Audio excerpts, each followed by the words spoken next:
الحمد لله نحمده ونستعينه ونستغفره ونؤمن به ونتوكل عليه ونعوذ بالله من شرور أنفسنا ومن سيئات أعمالنا من يهده الله فلا مضل له ومن يضلل فلا هادي له ونشهد أن لا إله إلا الله وحده لا شريك له ونشهد أن سيدنا وسندنا وحبيبنا ومولانا محمد الذي أرسله بالحق بشيرا ونذيرا وداعيا إلى الله بإذنه وسراجا منيرا فقد قال الله تعالى في كلامه المجيد والفرقانه الحميد أعوذ بالله من الشيطان الرجيم بسم الله الرحمن الرحيم إن الله وملائكته يصلون على النبي يا أيها الذين آمنوا صلوا عليه وسلموا تسليما اللهم صل على سيدنا مولانا محمد وعلى آل سيدنا مولانا محمد بلغ العلا بكماله كشف الدجى بجماله حسنت جميع خصاله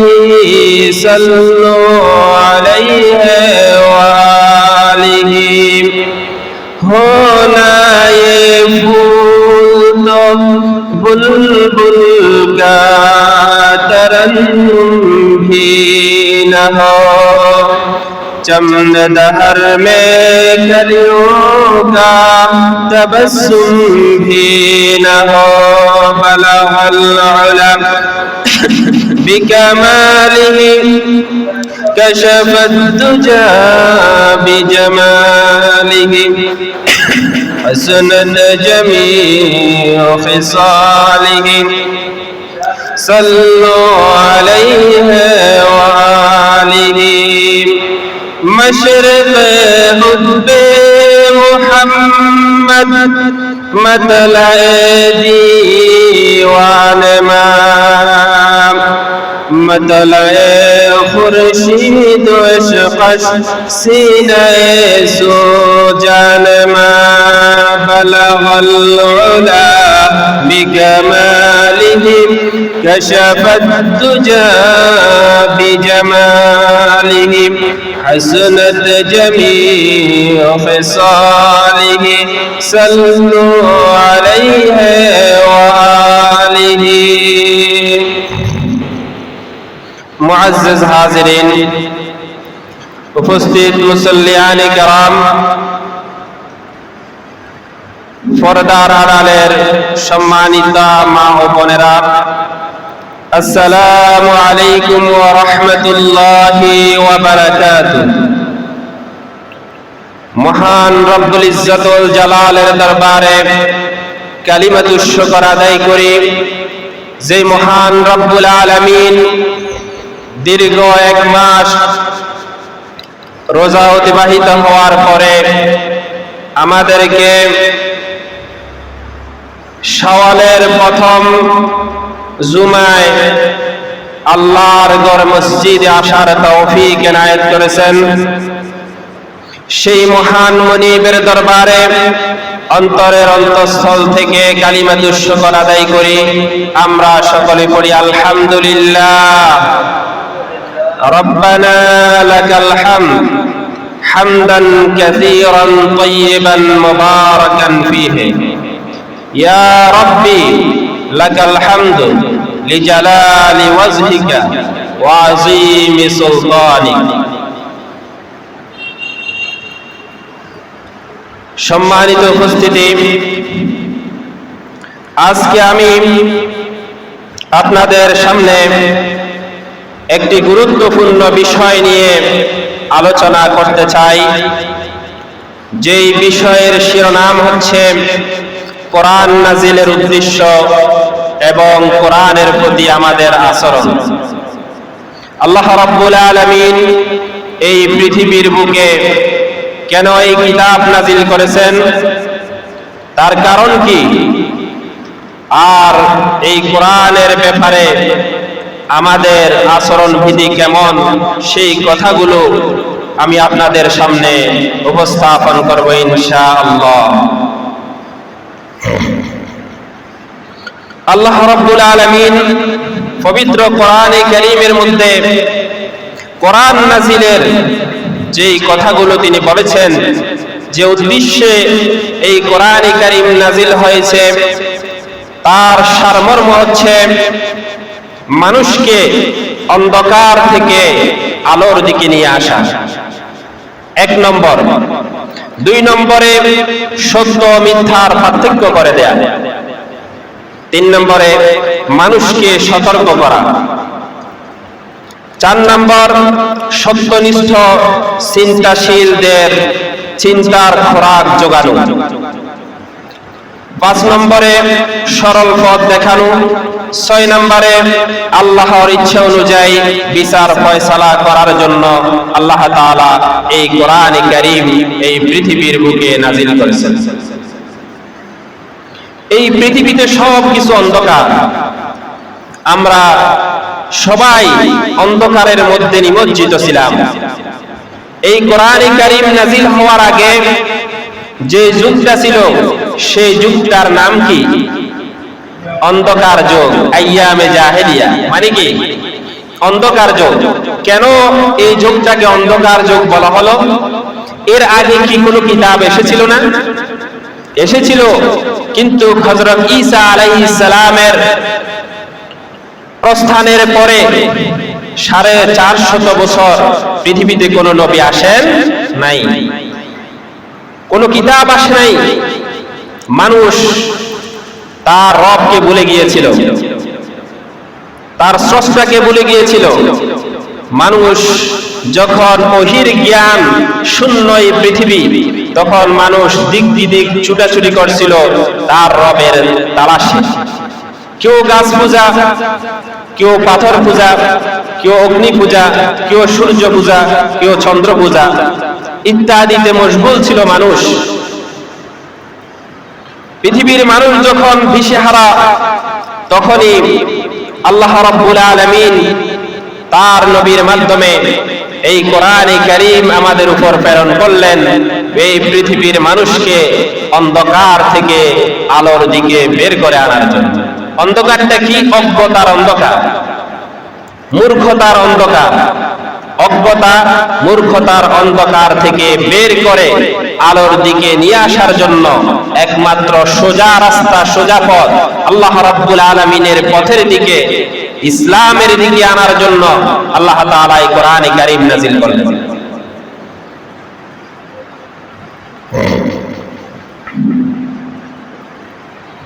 এই কোরআনে কারীম কেন নাজিল হলো, আমরা কোরআনে কারীমকে জিজ্ঞাসা করব। কোরআনে কারীম আল্লাহ রাব্বুল আলামিন এই কোরআন কারীম কেন নাজিল করলেন? কোরআনের পাতায় পাতায় রব্বুল আলামিন সমস্ত কথা বলে গিয়েছেন, সব কথা তিনি বলে দিয়েছেন। কেন নাজিল করলাম শোনো। রব্বুল আলামিন সূরা ইব্রাহিমের ভিতরে আল্লাহ রব্বুল আলামিন ঘোষণা করেন, আলিফ লাম রা কিতাবুন আনজালনাহু ইলাইকা লিতুখরিজান নাসা মিনাজ যুলুমাতি ইলান নূর। আলিফ লাম রা কিতাবুন আনজালনাহু ইলাইকা, এটা এমন এক কিতাব যা আমি আপনার উপর নাজিল করেছি। রাসূল করিম সাল্লাল্লাহু আলাইহি ওয়াসাল্লামের উপর যে কিতাব নাজিল হয়েছে কোরআনে কারীম, এই কোরআনে কারীম আল্লাহর হাবিবের উপর কেন নাজিল করলেন? আল্লাহ রাব্বুল আলামিন নিজেই তার ঘোষণা দিচ্ছেন, এটা এমন কিতাব যেই কিতাবকে আমি আপনার উপর নাজিল করেছি। কেন? লিতুখরিজান নাসা মিনাজ যুলুমাতি ইলান নূর, যাতে করে আপনি এই পৃথিবীর মানব মণ্ডলীকে অন্ধকার থেকে, অন্ধকার সমূহ থেকে বের করে আলোর দিকে নিয়ে আসতে পারেন। সেই জন্য আমি কোরআনে কারীম নাজিল করেছি। অন্ধকার সমূহ কি? এই পৃথিবীতে মানব রচিত যত মত, যত পথ, যত ইজম, যত মতবাদ আছে, সব কিছু অন্ধকার। এই পৃথিবীর মানুষগুলা পৃথিবীতে শান্তি স্থাপন করার জন্য, পৃথিবীর মানুষকে শান্তি দেওয়ার জন্য অনেক চেষ্টা করেছে। করছে কিনা? করেছে। কার্ল মার্কস চেষ্টা করেছেন, লেনিন চেষ্টা করেছেন, হেগেল, কোপারনিকাস, ডারউইন, বড় বড় দার্শনিকরা এই জমিনের ভিতরে মানুষের ভিতরে শান্তি স্থাপন করার জন্য, পৃথিবীতে শান্তি স্থাপন করার জন্য তারা অনেক লেখনী লিখেছে, অনেক আর্টিকেল লিখেছে, অনেক কিছু করেছে, কিন্তু তারা এই পৃথিবীর বুকে শান্তি স্থাপন করতে পারে নাই। কারণ হচ্ছে এই পৃথিবীতে মানুষ যত তন্ত্র আর মন্ত্র, যত কিছুই আবিষ্কার করুক না কেন, মানুষ এগুলো আবিষ্কার করে নিজের মন মস্তিষ্ক প্রসূত জ্ঞান দ্বারা। এই জন্য পৃথিবীর মানুষের চলার পথ কেমন হবে? আল্লাহ রাব্বুল আলামিন মানুষ সৃষ্টি করেছেন, আর মানুষের চলার পথ কেমন হবে সেগুলো আল্লাহ রাব্বুল আলামিন বলে দিয়েছেন। দিয়েছেন কিনা? কারণ সৃষ্টি যার, আইন চলবে তার। তিনি সৃষ্টি করেছেন আর মানুষের জন্য আইন প্রণয়ন করেছেন, ঠিক কিনা? আল্লাহ রাব্বুল আলামিন এই জন্য কোরআনে কারীমের মধ্যে যুলুমাতুন বহুবচন শব্দ ব্যবহার করেছেন। যুলমাতুন শব্দ ব্যবহার না করে যুলুমাত শব্দ ব্যবহার করেছেন। কারণ হলো এই পৃথিবীতে অনেক মত, অনেক পথ, অনেক ইজম আছে। সমস্ত ইজম থেকে, সমস্ত মতবাদ থেকে, সমস্ত অজ্ঞতার অন্ধকার থেকে মানুষগুলাকে বের করে যাতে এক আল্লাহর দিকে ধাবিত করতে পারে, সেজন্য আল্লাহ রাব্বুল আলামিন কোরআনে কারীম নাজিল করেছেন। কোরআনে কারীম এই পৃথিবীর মানুষকে যদি প্রশ্ন করা হয়, এই আয়াত দিয়ে যদি অমুসলিমরা, ইসলাম বিদ্বেষীরা যদি মুসলমানদেরকে প্রশ্ন করে যে ইসলাম মুসলমানদেরকে কোরআনে কারীম অন্ধকার থেকে বের করে আলোর দিকে নিয়ে এসেছে, এটা কতটুকু সত্য? যদি আমাদেরকে প্রশ্ন করা মুসলিমরা, কি জবাব দিবেন? আমরা কি বলতে পারবো আমরা আলোর মধ্যে আছি? আমরা জ্ঞানের আলোর মধ্যে আছি, এই কথা আমরা বলতে পারবো? আমরা বলতে পারবো না। আজকে পৃথিবীর মানুষ, পৃথিবীর মুসলমানেরা অজ্ঞতার অন্ধকারের ভিতরে হাবুডুবু খাচ্ছে। কেন? এই মুসলমানদের কাছে কোরআনের জ্ঞান নাই। আমরা কি আমাদের যেই কোরআন আমাদের কাছে আছে, আমরা কি বলতে পারবো যে এই কোরআনের জ্ঞান আমাদের কাছে আছে? আমরা কোরআন বুঝি, আমরা কোরআনের অর্থ জানি, কোরআন আল্লাহ তাআলা যে জন্য নাজিল করেছেন সেই কথাটুকুন কি আমরা জানি, বুঝি? আমরা অক্ষরে বলে দিব এই কোরআন নাজিল হয়েছে সওয়াবের জন্য, এটা যদি আমাদেরকে জিজ্ঞাসা করে অমুসলিমরা, আমরা কি বলবো? আমরা বলবো এই কোরআন নাজিল হয়েছে সওয়াবের জন্য, নামাজ পড়বো, তারাবি পড়বো, খতম করবো, এই জন্যই বুঝি কোরআন নাজিল হয়েছে? না, এই কোরআন এই জন্য নাজিল করা হয় নাই। সওয়াব তো হবেই বটে, প্রতি হরফে কয় নেকি করে? 10 নেকি করে প্রতি হরফে আমাদের আমল নামায় লেখা হবে। কিন্তু শুধুমাত্র কেবলমাত্র এই কোরআনে কারীম সওয়াবের জন্য নাজিল করা হয় নাই। এই কোরআনে কারীম নাজিল করা হয়েছে একটা কনস্টিটিউশন হিসেবে, একটা সংবিধান হিসেবে। কোরআন দিয়ে যদি আমি ব্যক্তি জীবন থেকে শুরু করে আন্তর্জাতিক জীবন, আমার প্রত্যেকটা কাজ যদি আমরা পরিচালিত করতে না পারি, পৃথিবীর বুকে মুসলমানরা শান্তি পাবে না। আজকে এই পৃথিবীর বুকে 1 বিলিয়নের উপরে মুসলমান, পৃথিবীর জনগোষ্ঠীর 4 ভাগের 1 ভাগ মুসলমান। এরপরেও গোটা পৃথিবীতে আপনি তালাশ করে দেখেন কোন জায়গা আছে, কোন দেশ আছে মুসলমানরা নির্যাতিত হচ্ছে না। এই মুসলমানদেরকে নিঃশেষ করে দেওয়ার জন্য ইসরায়েল ইরানের উপর আক্রমণ করেছে। আমেরিকা এবং ইসরায়েল যৌথভাবে তারা বুঝতে পেরেছে ইরান একটা শক্তিশালী রাষ্ট্র, সেই জন্য তারা ইরানের উপর আক্রমণ করে যদি ইরানকে ঘায়েল করে দিতে পারে, তারা এক এক করে মুসলিম রাষ্ট্র সবগুলো দখল করে নিবে। তাদের উদ্দেশ্য এটাই ছিল। আমরা শুধু এই কোরআনে কারীম থেকে পিছে হটার কারণে, কোরআনের জ্ঞান না থাকার কারণে আজকে এই পৃথিবীর বুকে মুসলমানেরা লাঞ্ছিত, অপদস্থ এবং গোটা পৃথিবীতে মজলুম হিসেবে মুসলমানরা বসবাস করতেছে। দুর্ভাগ্য আমাদের, যার যেই জাতির কাছে কোরআনের মধ্যে এত বড় দৌলত আছে, সেই জাতি আজকে মার খাচ্ছে। আল্লাহর নবী জনাবে মুহাম্মদ আরবি সাল্লাল্লাহু আলাইহি ওয়াসাল্লাম বিদায় হজের ভাষণে বলে গিয়েছিলেন, তারাকতু ফীকুম আমরাইন লান তাদিল্লু মা তামাসসাকতুম বিহিমা কিতাবাল্লাহ ওয়া সুন্নাত রাসূলিহি। আমি তোমাদের মাঝে 2টা জিনিস রেখে যাচ্ছি, এই 2টা জিনিস যদি ধরে রাখতে পারো মজবুত ভাবে, তাহলে এই পৃথিবীতে তোমরা লাঞ্ছিত হবে না, অপদস্থ হবে না। সেই 2টা জিনিস হলো, একটা হলো আল্লাহর কোরআন, আর একটা হলো আমার সুন্নাহ। আমরা কি কোরআনের দ্বারে কাছে আছি? আল্লাহর নবী বলেছেন, ও দুনিয়ার মানুষেরা শুনুন, এই কোরআনে কারীম হচ্ছে আল্লাহ পাকের রুজুম, আল্লাহ পাকের রশি। এই রশির এক প্রান্ত দিয়ে আল্লাহ রাব্বুল আলামিন কুদরতি হাতে ধরে আছেন, আর এক প্রান্ত দিয়ে যদি তোমরা দুনিয়ার মানুষরা, যদি মুসলমানেরা যদি এই কোরআনে কারীমের আরেক প্রান্ত দিয়ে রশি নামিও, এই কোরআনে কারীমের আরেক প্রান্ত দিয়ে যদি তোমরা ধরে রাখতে পারো, অপর প্রান্ত দিয়ে আল্লাহ রাব্বুল আলামিন এক টান দিবেন, এক টানে তোমাদেরকে তোমাদের হারানো বাড়ি জান্নাতে পৌঁছায় দিবেন। মজবুত করে, শক্ত করে এই কোরআনে কারীমকে আমাদেরকে ধারণ করতে হবে। কোরআনে কারীম থেকে পিছু হটার কারণে আজকে মুসলমানেরা, আমরা মনে করেছি এই কোরআনে কারীম শুধু তেলাওয়াত করার জন্য এসেছে। আমরা কোরআন দিয়ে কি করি? বড় জোর আমরা এই কোরআন দিয়ে কোন মানুষ যদি মারা যায়, তার পাশে বসে বসে আমরা তেলাওয়াত করি, ঠিক না? কোন মানুষ মারা গেছে, তার পাশে বসে আমরা তেলাওয়াত করি। কয়েকজন হুজুর হাফেজ সাহেবকে দাওয়াত দিয়ে এই কোরআনে কারীম আমরা খতম করাই। মনে হচ্ছে আমরা ওই মৃত ব্যক্তির রূহের উপর সওয়াব বকশিশ করতেছি, ঠিক না? কিন্তু কত দুর্ভাগা আমরা।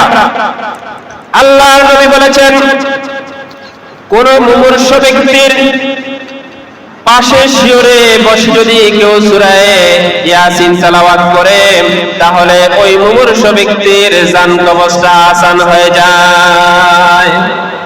আমরা ওই মুমূর্ষু ব্যক্তি তো সন্তানদেরকে কোরআনে কারীম শিক্ষা দিয়ে যায় নাই, এই জন্য সন্তানরাও পড়তে পারে না। যখন মারা যায়, মারা যাওয়ার সময় কোরআনে কারীম তেলাওয়াত করার সৌভাগ্য হলো না। আর যখন মারা গেল, রূহটা যখন চলে গেল, কয়েকজন হাফেজ সাহেবকে, কয়েকজন আলেমদেরকে দাওয়াত করে এনে কোরআনে কারীম তেলাওয়াত করা হলো। কত বড় দুর্ভাগা আমরা! আপনারা আমাকে বলেন, এই কোরআনে কারীম কি মৃত ব্যক্তির জন্য নাজিল হয়েছে না জীবিত ব্যক্তির জন্য? জীবিত ব্যক্তির জন্য। মৃত ব্যক্তি কোরআন দিয়ে করবেটা কি? আপনি যদি জীবিত অবস্থায় কোরআনে কারীমকে, আল্লাহর এই রুজুকে শক্ত করে ধরে রাখতে পারেন, তাহলে কেবলমাত্র আমরা মৃত্যুর পরেও এই কোরআনে কারীম আমাদের শিহরে চলে আসবে, আমাদের জন্য সুপারিশ করার জন্য চলে আসবে। আর যদি সারাটা জীবন পর কোরআনের বিরুদ্ধে চারণ করেছেন, মৃত্যুর পরে কোরআন আপনার কোনো উপকার আসবে না। এই কোরআন দিয়ে আমরা যদি কোরআনের ইতিহাস তালাশ করি, আমাদের পূর্ববর্তী যুগের ইতিহাস তালাশ করি, সাহাবায়ে কেরাম সংখ্যায় এত বেশি ছিলেন না, অল্প ছিলেন। এরপরেও কোরআনে কারীম দ্বারা রাষ্ট্র পরিচালনা করার কারণে, কোরআনে কারীম দ্বারা জীবন পরিচালনা করার কারণে অর্ধ পৃথিবী মুসলমানরা শাসন করেছে।